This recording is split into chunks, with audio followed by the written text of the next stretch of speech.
बिस्मिल्लाहिर्रहमानिर्रहीम। अस्सलाम वालेकुम माय यूट्यूब फैमिली, कैसे हैं आप सब लोग। उम्मीद है जी बिल्कुल ठीक ठाक होंगे, खैरियत से होंगे।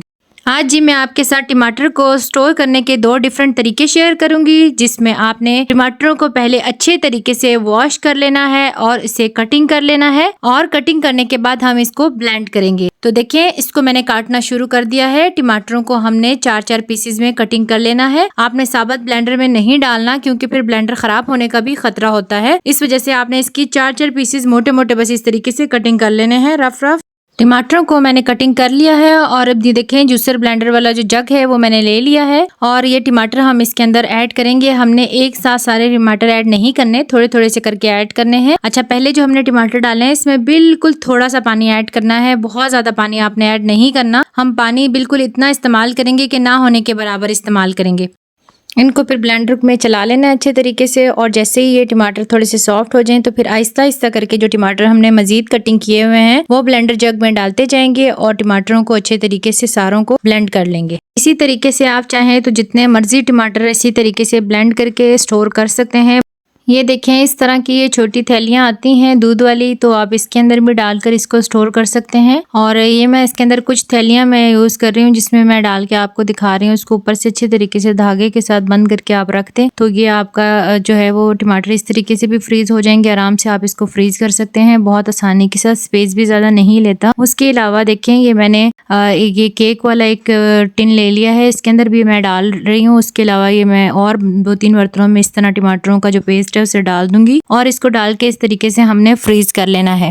अच्छा जी, ये देखिए, मैंने तकरीबन 3-4 घंटे इसको मैंने फ्रीजर में रखा है, और इसको बहुत ज्यादा हमने सख्त नहीं करना, ये थोड़े से भी देखें सॉफ्ट ही हैं। तो इसको मैंने इस तरीके से चाकू की मदद से अच्छे तरीके से आप अपने हिसाब से जो है वो क्यूब्स की कटिंग कर लें। अगर आपको ज्यादा जरूरत है तो आप 2 क्यूब भी यूज कर सकते हैं, वरना एक भी काफी होता है। तो इस तरीके से कटिंग करके इसको हमने जो है जिप लॉक बैग में डाल देंगे। जिप लॉक बैग में डाल लें, या आप किसी भी घर के जो नॉर्मल रेगुलर शॉपर आते हैं आप उसके अंदर डाल के रख लें, इसको सेव कर लें, और बस दोबारा से इसको उठा के फ्रीजर में रख दें। शॉपर में भी मैं आपको डाल के दिखा रही हूँ कि शॉपर में भी इस तरीके से रखे जा सकते हैं, और जिप लॉक बैग में भी इस तरह से रखे जा सकते हैं। जब आपको जरूरत हो, जितना जरूरत हो आप लें और इस्तेमाल करें। अच्छा जी, ये देखें, दूसरा मैं आपके साथ शेयर कर रही हूँ हरी चटनी बनाने का तरीका, जो कि बहुत ही ज्यादा आसान है, और रमजान के लिए हर किसी की जरूरत भी होती है।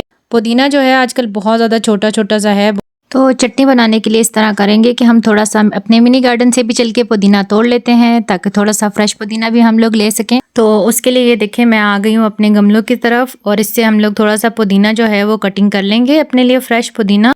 अच्छा जी, ये देखिए, मैं अभी मिनी गार्डन से भी पुदीना ले आई हूँ, और जो बाजार से पुदीना लाया था वो वाला पुदीना भी मेरे पास है। तो हम इससे पुदीने की जो पत्तियां हैं वो अलहदा कर लेंगे सारी की सारी, और उसके साथ अभी देखेंगे जो धनिया हमारा है इसको भी हमने अच्छे तरीके से कटिंग कर लेना है। सारा इससे जो भी गंदगी वगैरह है वो सारी हमने निकाल देनी है, और पुदीने को और धनिया को हमने अच्छे तरीके से वॉश कर लेना है। इसके अंदर तकरीबन मैंने 20 हरी मिर्चें ली हैं, जो मैंने डंडल हटा के उसको भी वॉश कर लिया है। और अब ये देखें, जूसर ब्लेंडर का जो जग है वो मैंने ले लिया है, और इसके अंदर हमने ये जो धनिया, पुदीना और हरी मिर्चें हैं ये हम इसके अंदर ऐड कर देंगे। 1 टेबलस्पून हमने इसके अंदर सॉल्ट ऐड करना है, और थोड़ा सा बिल्कुल हमने इसके अंदर पानी ऐड करना है, और इसको अच्छे तरीके से हमने चला लेना है। बहुत आसानी के साथ ये ब्लेंड हो जाता है। इसको बिल्कुल आपने पल्स पर आके ब्लेंड करना है, बहुत ज़्यादा आसानी के साथ ये ब्लेंड हो जाता है।